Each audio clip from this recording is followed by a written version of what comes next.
But, first of all, we have to know what our strengths are. And, as I started to almost 5 years ago, my goal was to bring strengths to the dental industry. And at our first retreat, there were only about 92, no, there were only about 8 people out of 92 of, or out of the 100. So 92 women had not taken their strengths assessment, didn't know about strengths. And I feel like when you get your strengths, you put them in a drawer, you don't look at them again. And what we're doing is asking you to own your strengths, to love yourself, because we know we have to love ourselves before we can love others. And we're so lucky tonight to have 2 of my favorite people in the whole world, Leanne Burnett and Valerie Menzel. They are Gallup coaches. They've been with us since day one. Valerie and I walked out of Mass one day and I'm like, hey, I want to do this retreat. I got a date and can you help me? And she jumped in on board with Leanne. They had their business. They were starting Strength Savvy at the time. And they have been so generous with their time and talent. But I want you to know a little bit about them, just so you know where they come from. I'll start with you, Leanne. Leanne is a Gallup trained strengths coach and human resources consultant who loves helping individuals and teams recognize their strengths and develop them into greatness. Her specialties includes team building seminars, one-on-one career coaching, executive coaching, business issue coaching, personal life coaching, employment engagement, recruitment, and leveraging strengths for conflict resolution. Leanne serves as a human resources consultant in the pharmaceutical industry, working with development stage companies working on novel products for unmet medical needs. She's been head of human resources and financial services at a financial services firm in Chicago. And she also works with litigation consultant for an intellectual property consulting firm. More recently, Leanne has been coaching individuals, including CEOs, business owners, and high-level executives seeking the C-suite. So you can see, hello, that's our goal, is to get women in the C-suite. Leanne is a graduate of the University of Notre Dame, where she studied accounting and philosophy. In addition to her Gallup training, Leanne trained coaches, Training Institute. Leanne co-heads the Living Your Strengths and Strengths Coaching Ministries at the largest Catholic parish in the country. She also volunteers as a facilitator for her church's Living Your Strengths Exploration Seminars. And I was going to tell them what your strengths are, but as you can all see, Leanne's strengths are right next to her. So Leanne, welcome and thank you. Thank you. Thank you. So happy to be here. I'm so glad you're here. And now for Valerie. Valerie Menzel is a Gallup trained strengths coach, as well as a corporate team leader and developer of people. Her specialties include team building seminars, one-on-one coaching, and customized interpersonal strength sessions. Valerie's work experience includes hosting and producing television shows, public speaking, voiceover work, managing outreach for one of the nation's most respected nonprofits, and 15 years of producing photo shoots and managing the creative planning department of a Fortune 500 cosmetic company. I read this and I'm like, dang, I need a photo shoot now. I can help you with that. I know. I'm so I didn't even know that until I read your whole bio today. So, we don't know what's going on with everyone's lives. It's so fun to share. She has successfully managed 19 moves, more than mine, in 7 states and 3 career changes. That's what happens when you marry somebody in the FBI. Is that okay to say? I hope that's all right. She has successfully, and she's skilled at learning to adapt. She often coaches people who are looking to reinvent themselves. Valerie graduated summa cum laude from James Madison University with degrees in communication and theater. In addition to strengths coaching, Valerie co-leads the Living Your Strengths program in the largest Catholic church in the country. These two are partners. She also serves as an on-camera host for Matt TV and is a lector and co-chair of Moving On After Moving In nationwide support group that helps women in transition. Please help me welcome Valerie and Menzel and Leanne Burnett. Take it away, ladies. Thank you for being here. Thank you. Thank you, Anne. Well, what a nice intro. And I personally would like to start out and thank Christy and thank Paul Dent for their sponsorship. But I really was intrigued. Valerie and I did not grow up in the dental industry. We've we're honorary members here. But I looked at Paul Dent's website today, and I was amazed at all the products you have, but I also loved your presentation that it's about your mission based. You're about healing, you're about promoting, you're about creating, you're about helping people and trying to make the world better through dentistry. So I just really love that, and I love companies that have a mission base to them. So I just want to say I was inspired by your presentation, Christy. So thank you for all that. Today we're going to talk about domains of strengths, and all of us who have been to the DEW retreats have done our top 5.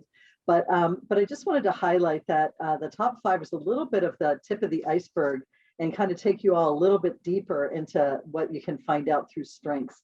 And so as anybody who's been to one of our presentations knows, that the Gallup organization has distilled human behavior into 34 different categories. And so these are the strengths, they call them talent themes, they call them strengths, but these are the categories. And these are our behavior patterns, and they're ways that we naturally think, feel, and behave. So you'll notice that Valerie and I have colors in our backgrounds. We have these colorful name tags, and the colors actually mean something. Typically, when you do your top 5, you don't really go this deep into it, but we want you to really understand that there's more than what we've learned so far. And so, and the colors really tell some of the story. But I wanted you to know that I've been involved in strengths since about 2009. I believe that's when I did my my Strengths Finder, as it was called back then. And you know, I was really kind of making friends with my top 5 and really understanding them. But then when I discovered that there's something called these strengths domains, and that we all have domains which are dominant and ones which are less dominant, that's when it all crystallized for me. And so we're going to just take you all through the 4 domains of strengths and help you to understand the categories that exist that these strengths are slotted into.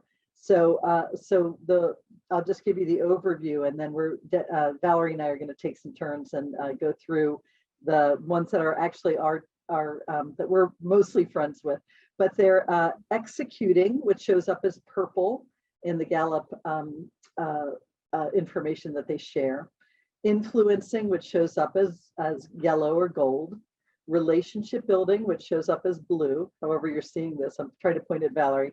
And then strategic thinking, which shows up as green. So those are the 4 major categories. And it was when I discovered that I'm primarily an influencer, and my least dominant domain is executing. That's when the big light bulb went on for me. I have a background in accounting, as Anne mentioned. And when I went out in the work world, I never really loved doing accounting. Accounting is highly executional.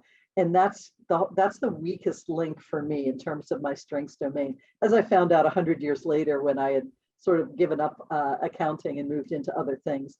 And so, so we're going to share with you a little bit about each one of these and which strengths are in which domains.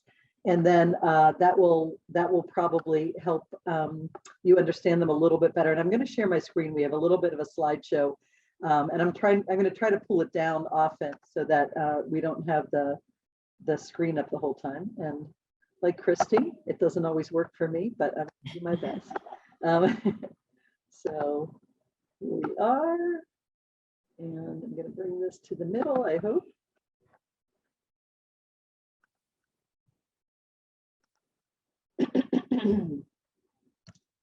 Okay, so here are the 4 domains of strengths. And so Valerie's going to talk with us about executing, which is near and dear to her heart.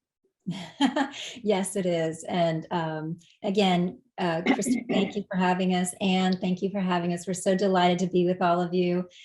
We have a very special place in our heart for the DEW community, and we just love women helping to raise each other up. So I just want to thank you as well, Paul Dent, for having us tonight. And one thing I'll add with the domains, and I think this is fascinating, is that when you got your number 1, it's going to fall into one of these categories, but you may notice that the domain that's really your powerhouse may not be your number 1. As you'll notice on my name tag, I think it's over here, Maximizer is my number 1, but my domain the one I lead with is a relationship building, which is the blue domain, which is why my background is in blue. So it's just fascinating that just because that's my number one talent, that doesn't mean that that's what I lead with. So that's also sort of a little nuance that you don't really fully understand when you only get the top 5. So what I would suggest you do, and I invite you to do, is as we go through this, maybe make a note to yourself. If you think, if you only have the top 5 and you don't have the entire 34, you may want to kind of note some of the ones that resonate for you, and then mark those down and then figure out which domains those are in, because that might give you a little bit of a hint as to which one you lead with, because it doesn't necessarily match up with your number 1. So that I'm just going to put that out there as a little caveat. But the very first domain is executing. This is one of my strong suits. It's my second domain that I lead with. And these are folks who get things done. We make things happen. We figure out how to implement things, how to make things a reality.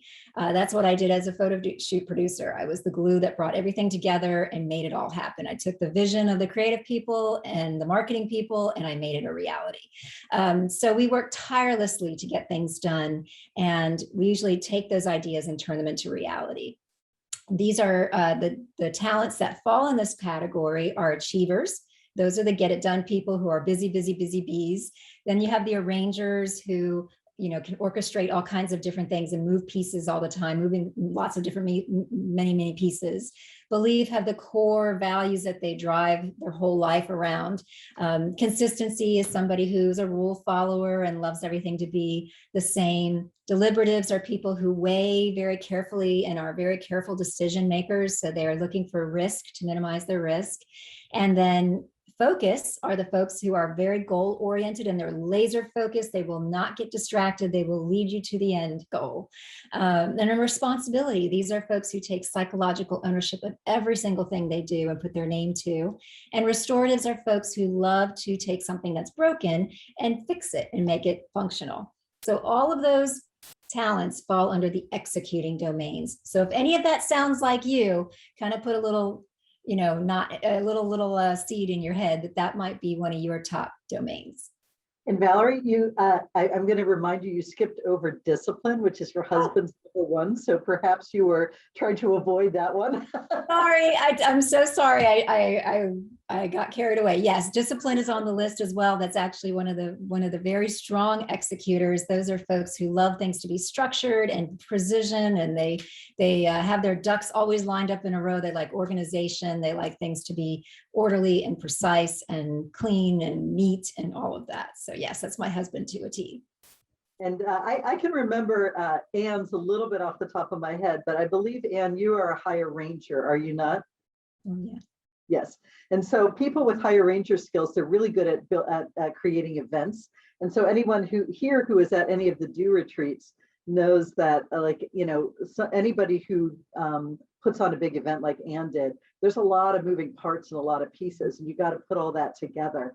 And even though I don't believe that executing is Anne's dominant domain, I believe she's an influencer, which also really goes to follow anybody who knows her, is that executional talent of being able to plan an event, make things happen, and it's very effortless for somebody like Anne, who is a great arranger.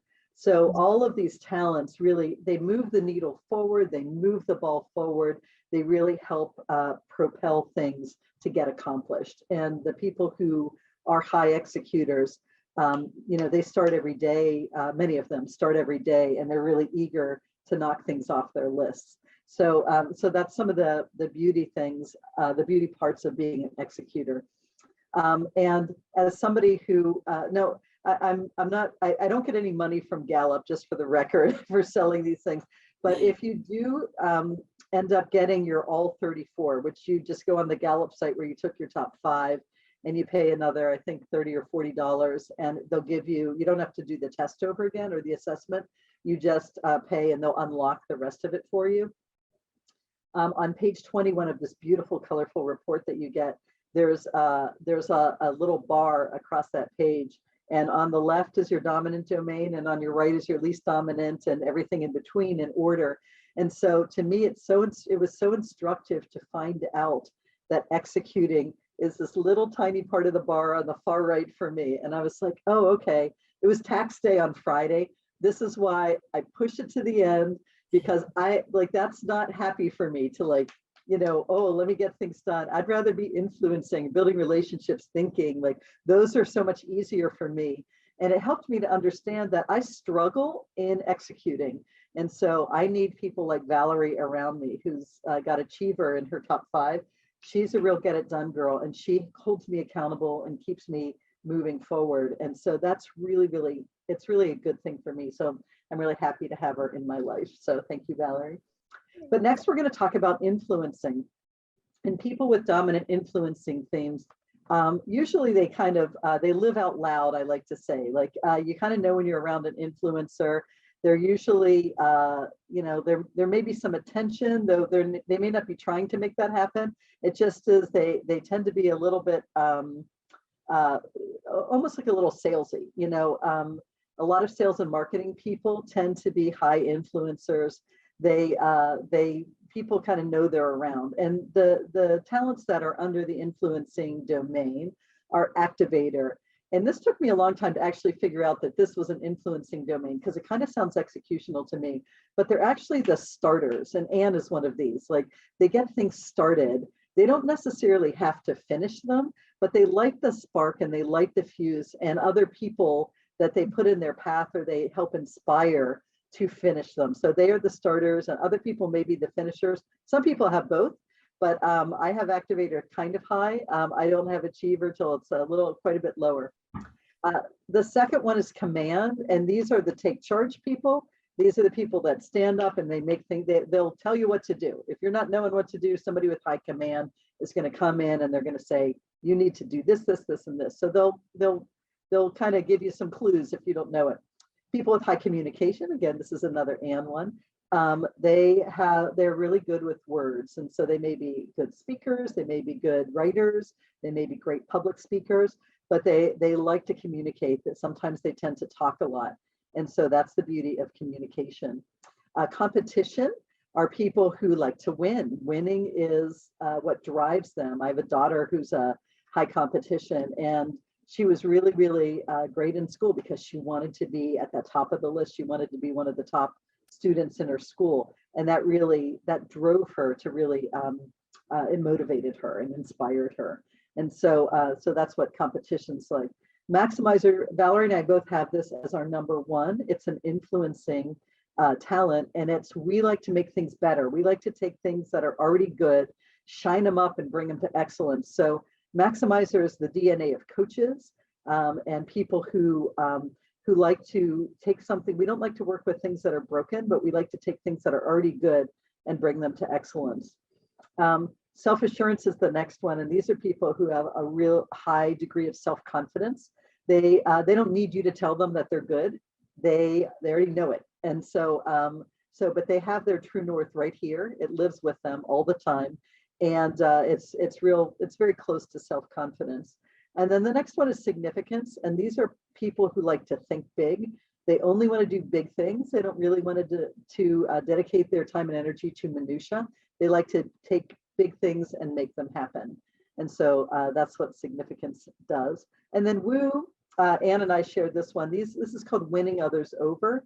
And they're people who meet people very easily. I've had the situation in my life quite a few times where people didn't like me when they first met me, but eventually they did, because I can sense that. And then we sort of figure out a way to bring them into the fold and win them over. And you kind of usually know when a woo's at a party because they're circulating and they're liking to meet all the people. Interesting. Okay, Valerie's going to take relationship building next. I was just going to say, the interesting thing is that, Maximizer is my number 1 talent, and it's an influencing talent, and that's not my powerhouse. But I do believe that relationship building I have in spades. Like, I am a people person to the core, a very other oriented person. And so that's why it's so strong for me. And then executing is right behind that. But relationship building is how I influence others. And I would venture a guess to say that a lot of you out there have a strong blue in your profile. It just naturally is a fit for a group like this, even though there's a lot of strong women in this organization and in this group and everything. I think because of the nature of the business, you're often relationship builders, and those people can be very powerful influencers. So that's just my sort of take on how that shows up. But relationship building is what you would think. It is the talents that are the glue that hold a team together, that bring people together. They make a group function as a team rather than just a group of individuals. They form connections and usually can arrive at consensus. They know how to build bridges. And so they're extremely valuable and, necessary in the world. So, but as I was saying, adaptabilities are people who are just super flexible, easygoing, and just go with the flow. Connectedness are folks who will be able to find any sort of common ground and bring people together. They are able to, connect the dots, and they see how things are interrelated. Developers are people that love to cheerlead others and bring them to their best selves. Empathy are the people who understand how others feel immediately. They put themselves in someone else's shoes. Harmony are the folks who just don't love conflict and would rather have everyone come to consensus and get along. Includers are folks who just want to have everyone included, always want them to have a voice, can't stand to have somebody left out. Individualization are folks who see the uniqueness and celebrate that in others.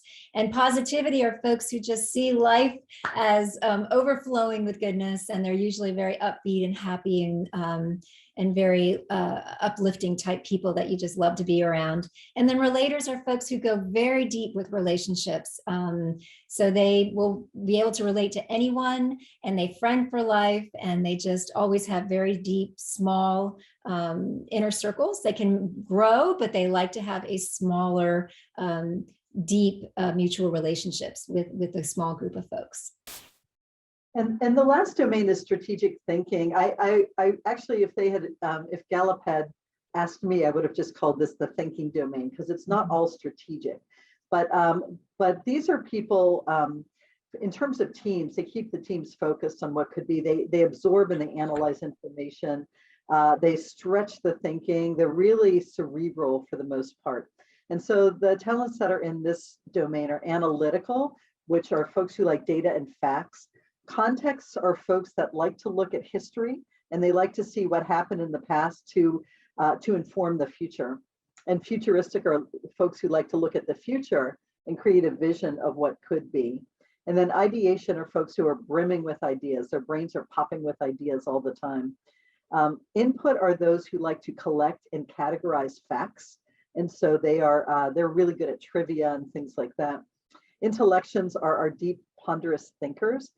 Think of philosophers. When you think of intellection, they're people that like to take some time all the time and really digest and sort through the information that they've gathered.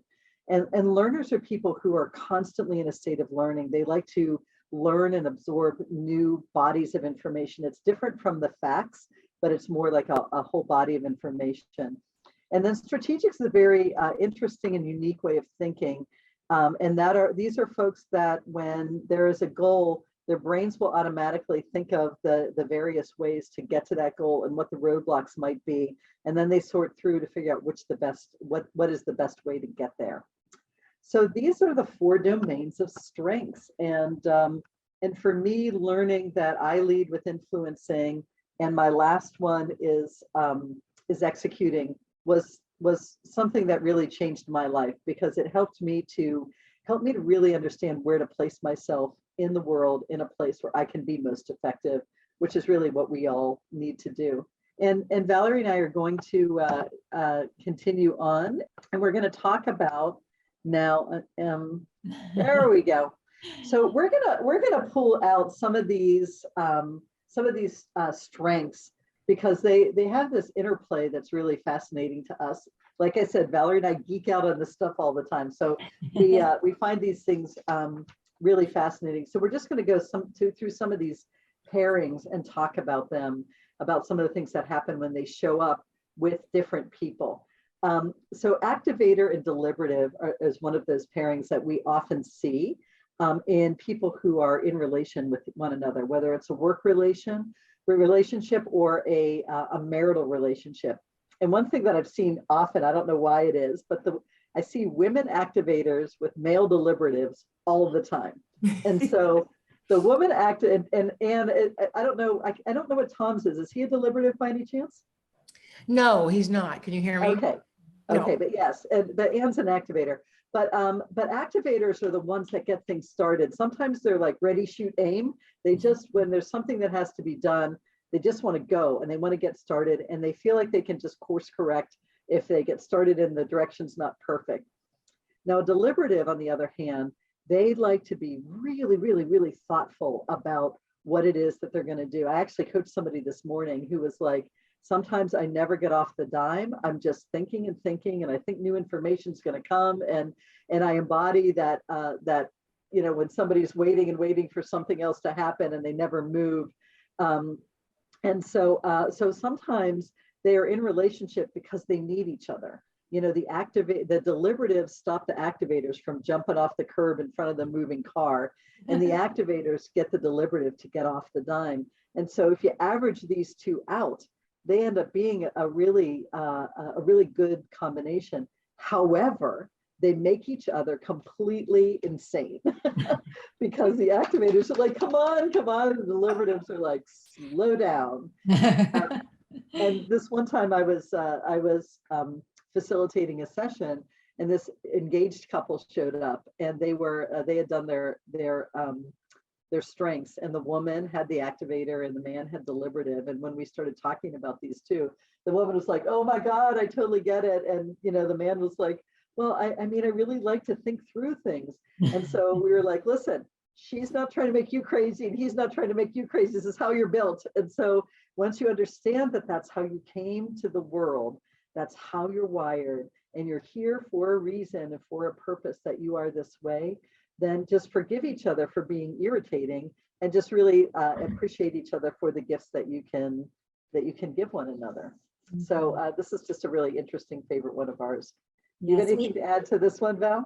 I would just say that I think we probably saved a couple of marriages from divorce and lots of hours of therapy by explaining this, because it is like such an interesting phenomenon that they seem to almost the opposites attract. That's why we named it Opposites Attract, because some of these, they just seem to gather together and you know, pull each other. And I think it's wonderful because you complement each other, right? So you speed the other one up, you slow the other one down. It's like, you know, this is kind of how we mesh and how we create a better whole. So anyway, that's just my 2 cents on that one. Another kind of interesting combo is the woo versus the relator. And this is Leanne and I. So, you know, Leanne is great in a party with all new people, you know, meeting new people is her thing. She's energized by that. I'm super friendly and I'm very warm, but I'm a little shy and a little like introverted. So when I walk into a room of strangers, I don't feel that energy. I don't feel like, woohoo, you know, this is so great. Let me meet everybody. I'm a little shy, and I always look for somebody I know. Like I'm looking for that familiar face in the crowd, someone I can go talk to. And then if I don't find them, I'll strike up a conversation, but it's a little hard for me. And so it's brilliant when I go with Leanne to networking events or things like that, because you know, she will break the ice and get us to meet people, and I can take, you know, those conversations and get them to go deep. So that's kind of the difference. It's really interesting when someone has both. We've coached a couple of people now who've had both in their top 5. So I'm like so envious of those people because they have like the best of both worlds, you know.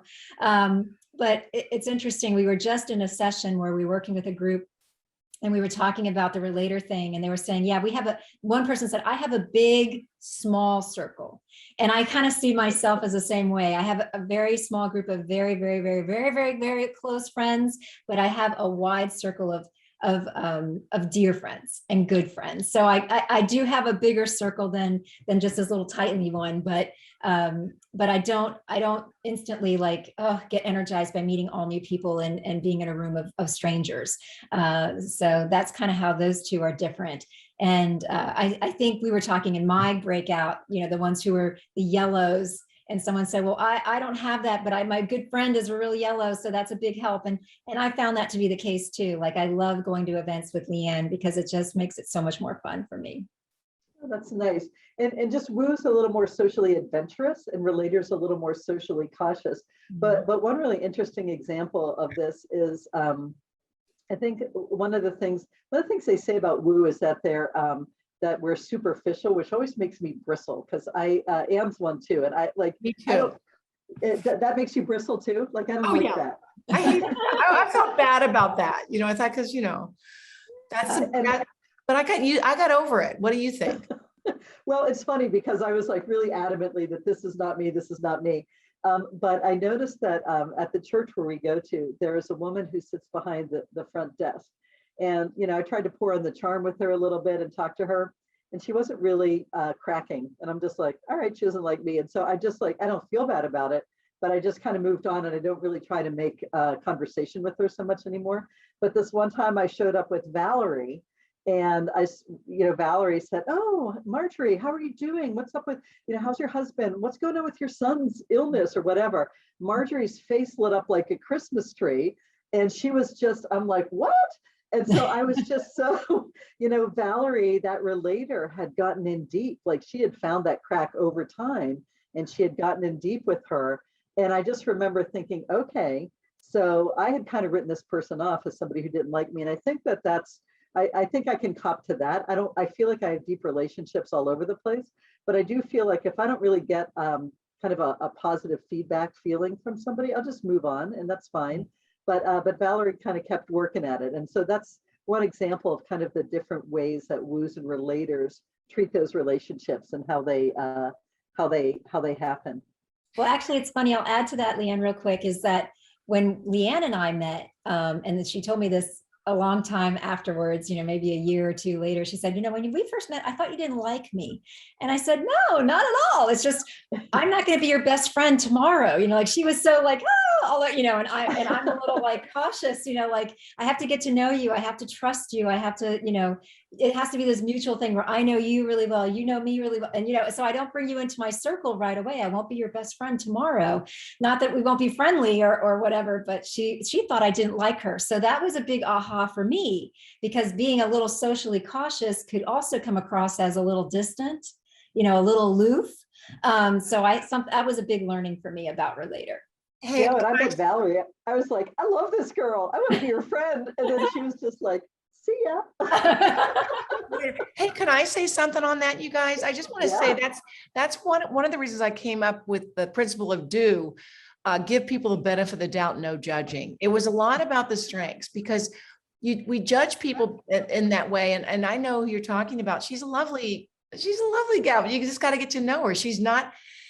A Woo comes in, we're like the Tasmanian devil, right? I mean, people are like, what is going on? And, so I get it. So anyway, I just thought that was good. We need to give people the benefit of the doubt. There's so many. It's true. That's all of these talents are gifts, and so they all have such great value.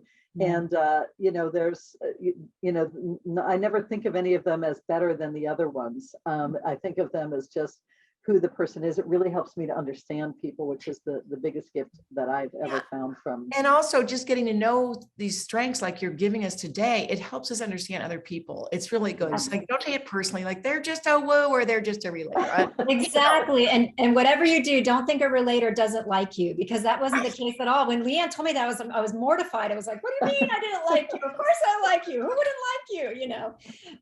So just know that everybody is different, and we're all wired differently, and we all have different comfort levels, with even social interactions. So maximizer versus restorative is an interesting one, because maximizers like to take things that are already good and bring them to excellence. So poor people in my breakout session, I was talking about this, but we like to shine that apple, but we don't like to start with things that are broken or things that are, in chaos.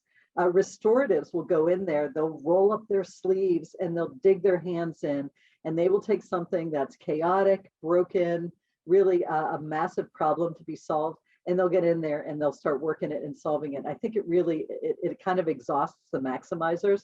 Mm-hmm. And so in a sense, these are opposites, because we we tend to, we both of these talents love to improve things, but we like to work with different groups. So there's just a real difference in what it is that that these two strengths will do.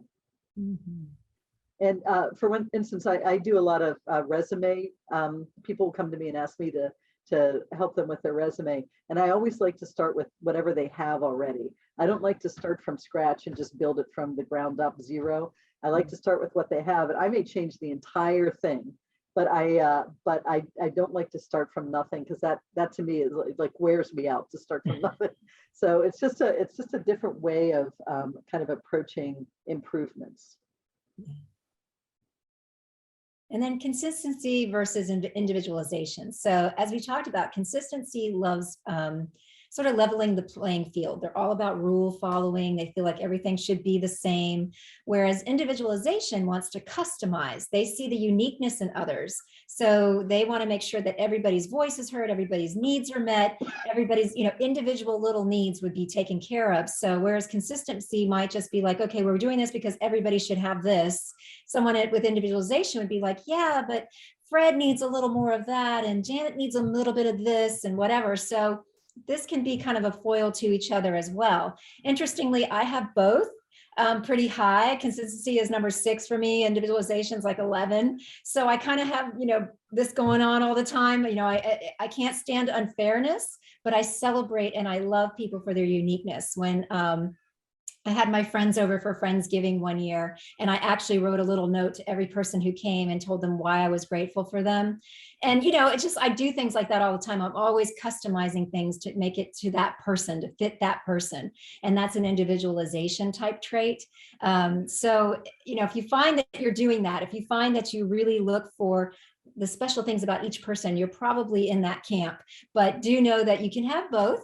And it's not you're schizophrenic. It's not that you're like, I don't know what's going on here, but you can do both things. But consistency typically likes things to be all the same, and individualization would like things to be customized. And the next one is discipline versus adaptability.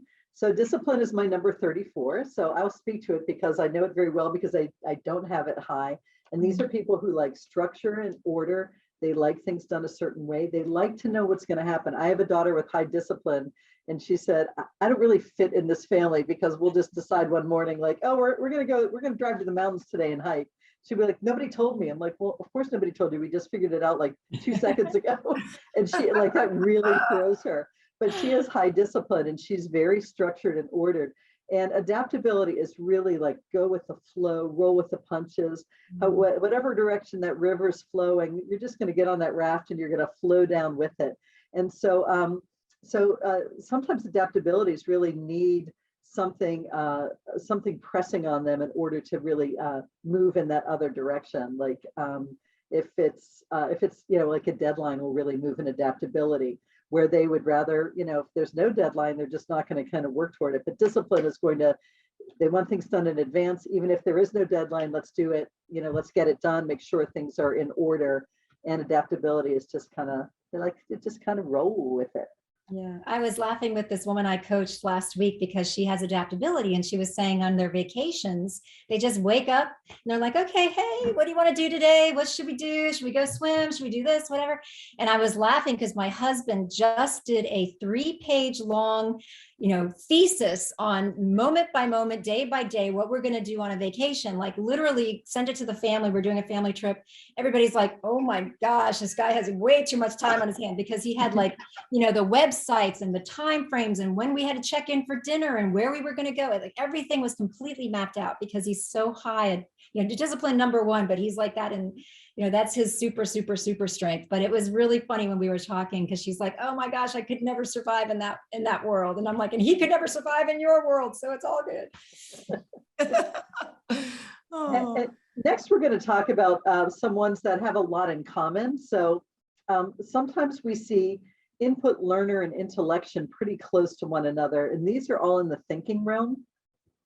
And so input and learner love new information, and input, they have a little different twist to it. So input likes to collect pieces of information. They like to classify and categorize it mentally. But learners, and I think I mentioned this before, they like to learn a whole body of information, but they always have to be chewing on something new. So we see these in the sciences a lot, where people and I think people are attracted to the sciences because learners' brains are very satisfied in science because it's always changing. There's always something new, and they're always learning that new thing. And inputs are they're good with kind of like that scraps and bits of information. They can pull it mentally from anywhere in their minds, and they can come out with it when they're asked. And intellection is more the ponderous, like taking those things that you've drunk in, things that you've learned, and pondering them and really sorting through them, and maybe coming up with theories and or just really letting it sit and resonate with you personally.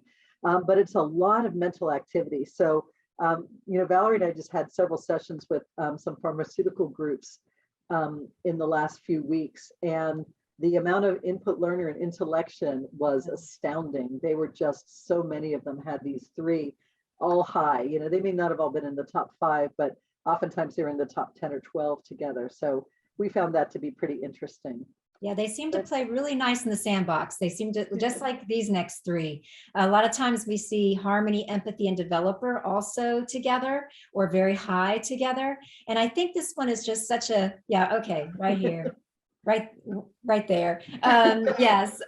So that's me to a T. Harmony is my 3, empathy is my 2, developers number 4. So it's just like they almost breathe each other, they just meld together. And so you often see them very high with people, or together, clumped together. And I think it's just because they're very other oriented. There's a sensitivity to others that each of these have. And I think that that's why they speak so well to each other, and they understand each other so well, and they complement each other. I've done sessions where, and ironically, it just happened to be a number of mothers. And I had like 3 or 4 people in the session, all had harmony, empathy, and developer in their top 5. And I was like, wow, that's really amazing that so many people in this one session had them all together. Yeah. But that happens that way sometimes. Then this next little grouping are things that have, these are strengths that have things in common. So they're not, as opposed to the opposites, these are things that have, both strategic and arranger, I consider these the 2 flexibility strengths. So strategic is, I think strategic is kind of like a future look at that. Like it's a goal, and strategic is going to, they're looking for that path that's going to be the best one, but they're contemplating a number of paths to get there. And so they're flexible in that, and okay, if I'm going to start out in this direction and I get this roadblock, I'm just going to pivot and go in that direction.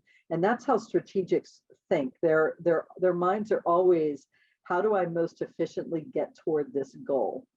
Arrangers, on the other hand, they have that same flexibility, but it's more in real time. It's like, this is happening in the here and now. How do I rearrange the pieces to make something beautiful? So on a team, if there's something that happens, I work for an arranger, and somebody who was really critical to our team ended up being hired away by another company. And that CEO went home, and he thought about it, and he came back with this plan, like, okay, we're going to take this piece of the job and give it to this person, and this piece and give it. And so we're going to fill in that gap in the most beautiful way possible. And so, as you can see, both of these have that flexibility component to them, where we're just kind of being a Gumby, but kind of in a little bit different ways. One is kind of in the here and now, and one is kind of a future orientation toward it. But these are 2 that I consider to be the flexibility talents. And then achiever and responsibility often show up together. As you can imagine, they also play hand in hand, right? This is also me. I have responsibility very high. I have achiever number 5. And typically these are the folks who can't say no, get overwhelmed and over voluntold because they're the ones who'll get the job done. They're the ones who can't delegate, rather just do it themselves so they can do it right. So it's kind of can be a little sickness, and we kind of have to look out for ourselves because we can definitely go overboard. We can definitely get overcommitted, get too much on our plate, take too much on. So those are ones that you have to learn how to say no. You have to figure out what's your best yes, what's the best use of your time and your talents, instead of saying yes to everything and multitasking like a maniac. So we feel that these are often very you find them together a lot. And I think that they have a lot of similarities, and their way of thinking and their way of responding to things are also the same. Next up, we have connectedness and belief. And connectedness, I think of more as almost as a spirituality element to it. People with high connectedness believe that we are all connected as a human family. People with high connectedness believe that you have to be very careful about your consequence or about what you do, because the consequences will impact other people. It's not necessarily religious, but it is sort of this spiritual sense that people are all connected to one another and things happen for a reason, and that there's a larger force that's at work in the world. Belief, when I see connectedness and belief together, it's almost always somebody who has an extremely strong faith. And so belief might be a little bit more religious, not that they're not spiritual, but they, those religious dogma or the religious tenets inform their lives. And so they have this sort of core values that they can return to. And so if it's a particular faith tradition, that's something that will really, that people with strong belief might aspire to really follow that particular faith tradition. But if you see them both together, quite often you're going to find somebody who is very much a believer and spiritually connected, and probably a very spiritual, probably religious person that you're in the company of. Communication and woo, we see these together all the time, but they're not really necessarily the same thing. Woos are the life of the party. They love meeting new people. They've never met a stranger. They're always out and about and big and large and charge and all of that. But communication doesn't necessarily have to be that outgoing, super extroverted person. They're just people who are brilliant with words, and they're just great conversationalists. They may be just poetic, they may just be great speakers, they're just great with the written word, whether they're speaking it, writing it, coming up with songs or music or whatever. But it's something that's not necessarily the same things, but they come together quite often. Leanne has them together. I think, if I'm not mistaken, Anne might have them close together too. Oh, Anne has them in her top 5. Yeah, I was going to say, I'm pretty sure Anne has them really high together, but I wasn't sure. So that we see these together all the time, but don't think they're one and the same, because they're really not. And then the last one we're going to talk about, we call these the timeline talents. And so it's really kind of a preference for a certain along a timeline. So context likes to look in the rearview mirror. They like to look at what's behind you, history, and they use that history to inform the present and the future. So people with high context will make sure that we don't repeat past mistakes. Adaptability have this beautiful way of being in the moment. They are right here, right now with you. Their attention is going to be focused on what is happening in the world right now.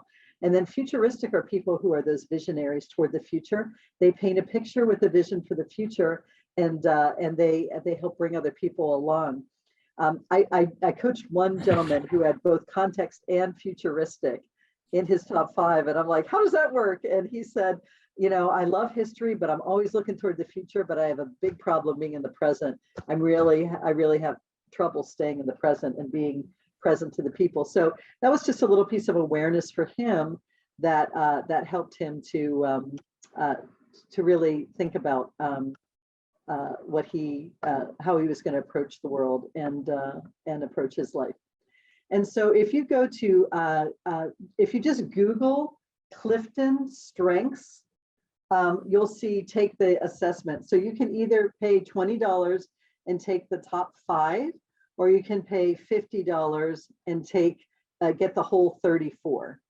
Valerie and I are a little bit, we lean toward the whole 34, but in the dew retreats, they do the top 5.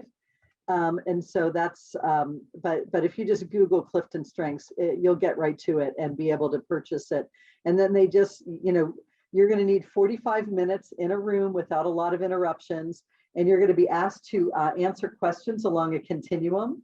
And sometimes they don't always make a lot of sense to you as you're looking at them. It's sometimes it doesn't feel like an either or makes sense, but somehow there's amazing wisdom in whatever algorithm they use to interpret how people do this. And the insights that you get from those reports are really amazing. Even if you have your top 5, I invite you all to look up, go back to your dashboard, and there's something called your Strengths Insight Guide. And what appears in the your top 5 will have a list of like a couple of paragraphs on how Gallup predicts your behaviors are in that particular strength. And they're different for everybody. So, you know, my maximizer and Valerie's maximizers, those paragraphs are entirely different, even though they're both our number ones, because of what we have below them are completely different. And so, but I always go through these with people when I coach them, and the ahas are amazing. It's like, how do they know this about me? So, so I really invite you to go through, even if you've done your top 5, you can still get that that Strengths Insight Guide. It's a really wonderful, wonderful. Yeah, they do. Stephanie's asking if they keep your profile. It'll be there forever till the end of time, until there's a time when there's no emails anymore. As long as they're still interpreting email, you're going to be able to get that.